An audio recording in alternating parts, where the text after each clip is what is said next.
Hi, I'm Jordan. And I'm Kit. Welcome to Starry Time, Asterisms edition where stars plus lines equals stories. with an asterisk. In these episodes, we'll explore ideas, concepts, or people that didn't make it into the show, or that we just want to talk about a little bit more. In today's episode, we're going to focus on spectral types and our mom's quote college roommate, Annie Jump Cannon. All right, Kit, why don't we just start off just describing really broadly what's a spectral type and how is this concept used in astronomy? Excellent. So, there are a lot of ways astronomers describe stars.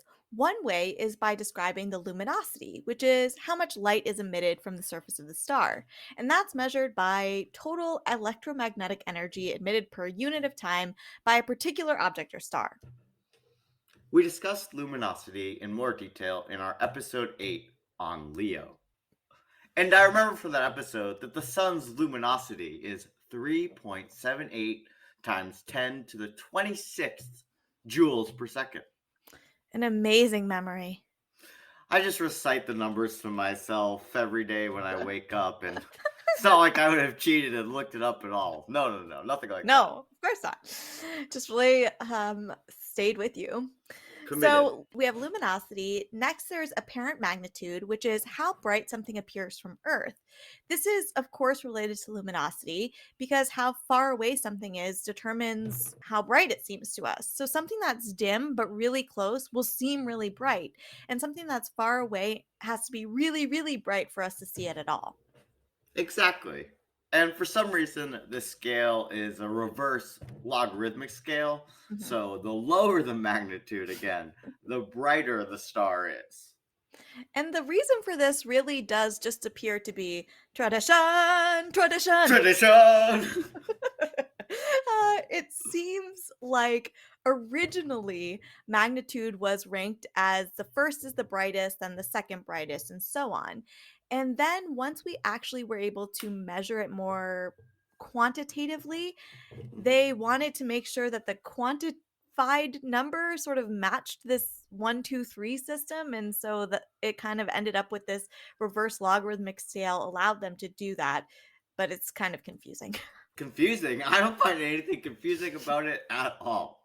But if you want to know more about apparent magnitude versus absolute magnitude, you can check out our episode 7 on Cancer, the crab. So, now at long last, we've gotten to today's topic, which is spectral types. So, luminosity tells us what kind of wattage a star or other space object is putting out. Apparent magnitude tells us how bright it seems to us. And spectral types tell us about the surface temperature and then, relatedly, what the color of the star is. But how does it do that?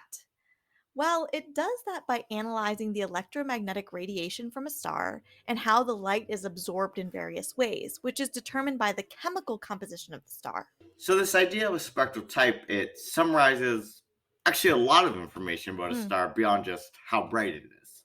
Mhm. Spectral types are usually classified with the letters O, B, A, F, G, K, and M.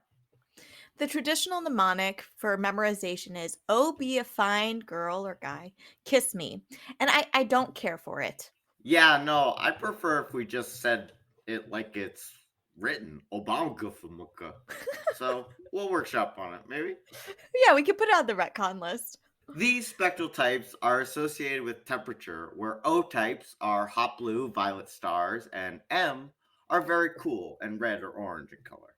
And within each letter, they rank from 0 to 9, with those closer to 0 as hotter and those closer to 9 as cooler.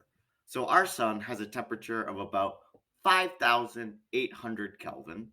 It is yellow in color, and so it's classified as a G2 star. In general, astronomers think type F, G, and K stars are the most likely to have habitable planets around them. So let's keep rolling. Now we have the big picture. Do you want to tell us about the Harvard classification scheme and anti-jump cannon, Jordan? Of course, Annie Jump Cannon lived from 1863 to 1941, and she was born in Delaware. You don't hear people born in Delaware very often. It's a very small state. And Annie Jump Cannon attended Wellesley College in Massachusetts, where she studied physics, astronomy, and graduated, of course, top of her class. hmm At Wellesley College, she worked with Sarah Frances Whitting, who was Wellesley's first professor of physics, and mentored and taught some other notable women astronomers. You love to see it. Wellesley, long legacy here. So, what does Annie Jump Cannon have to do with spectral types? Right to the heart of the matter. There is a lot of great biographical information about Annie Jump Cannon out there, and she actually had quite a long career in astronomy.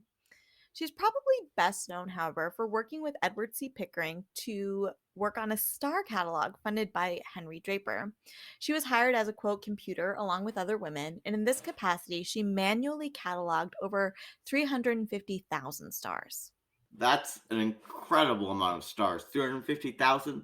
But all right, what Mhm. does cataloging involve, though? So, this is a good question. And my understanding is that during this time period, men operated telescopes and took pictures of stars, which sounds fun. And then these women computers, including Annie Jump Cannon, would look at the data, do the astronomical calculations, and analyze the spectral patterns, and then organize the data. Less fun. No, not as much fun. But she did this for 350,000 stars. Yeah, incredible. She was really good at it. And her biggest contribution as she was doing this was the creation of this 7-letter system that we discussed earlier. Which you all remember is OBAFGKM. Before that system, though, the classification system was even more chaotic. hmm Basically, one of the earliest use of spectra to organize star classifications was created by Angelo Secchi, which created 5 classes of stars. And then it was followed by the original Draper system created by Wilhelmina Fleming, who was a colleague of Annie's, which created a letter system of A through Q relating to hydrogen lines in the spectra. There was some alignment there that overlapped with Secchi's work, but for example, stars classified A through D were all type 1. Another colleague of Annie's, working at the same time, Antonia Mori, or Antonia Mori, proposed yet another type of system. But ultimately, it was Annie Jump Cannon who refined both of these into the simpler system, which became the Harvard classification that's mostly the same as it is today.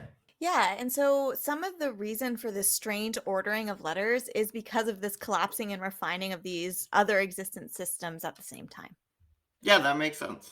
Since the development of this system, it's been modified and extended in various ways, even though this Harvard classification scheme, as you mentioned, is pretty well intact.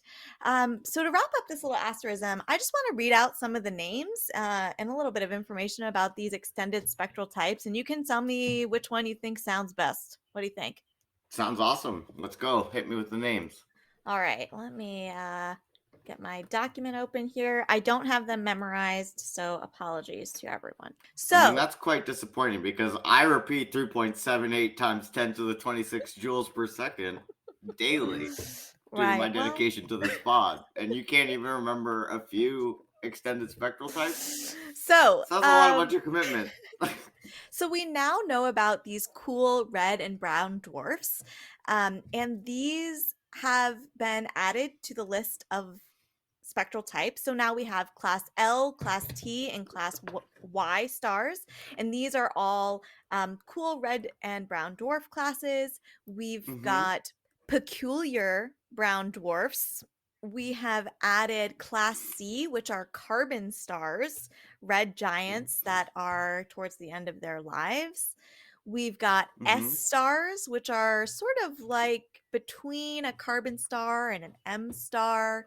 We've got also class W stars, which are Mm-hmm. Wolf-Rayet stars, which Mm-hmm. are sort of hot and blue stars. They used to be O stars and now they're W stars. We've got slash stars, which are O slash W or WN stars. We've got magnetic.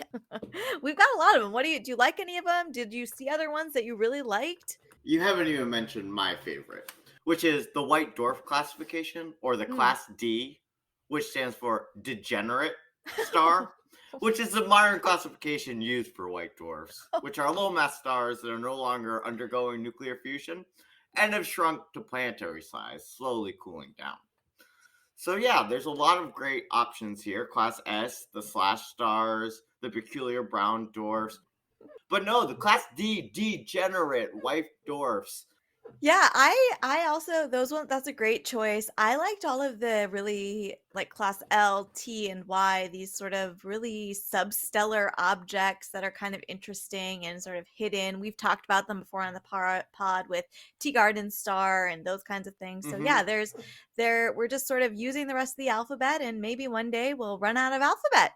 Yeah, so definitely let us know. Take a look at the extended spectral types and let us know what your favorites are.